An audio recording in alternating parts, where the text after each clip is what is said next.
What's up, guys? Just got done installing a train horn in my Ram 1500. So I installed it probably about 2 weeks ago behind the grill. What I did was I took the grill off right here. I popped the hood, took the cover off, unscrewed it and popped it out and put it behind it.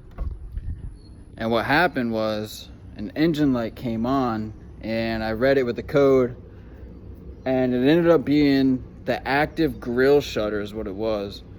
So if you guys have a Ram 1500, mine is a 2015 5.7 Hemi.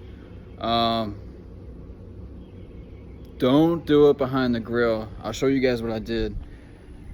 I just got done doing it like this. I put it,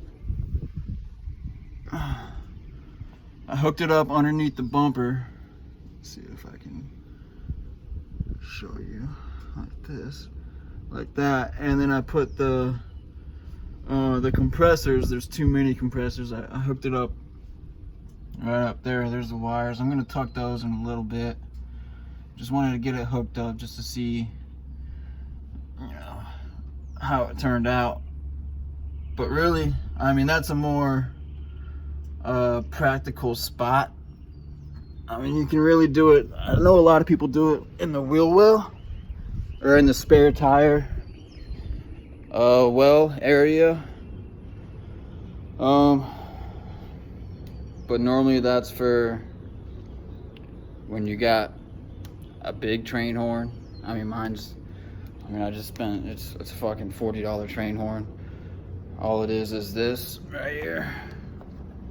DS18 THX2 train air horns. It sounds pretty good. Let me go grab the keys. I'll let y'all hear it.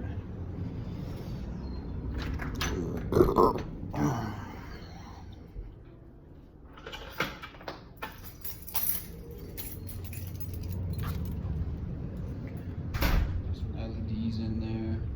I put a light bar up top. It's cracking. Cheap ass LED bar. I'm gonna have to buy another one. I'll put one down there. Got an exhaust and everything on it. Plan on lifting it here pretty soon. I'm gonna go 6 inches. Get it pretty high. But here's what it sounds like. It's pretty loud. Neighbors fucking hate me. So that's that, guys.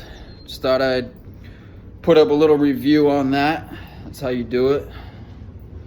Let me know what y'all think. Peace.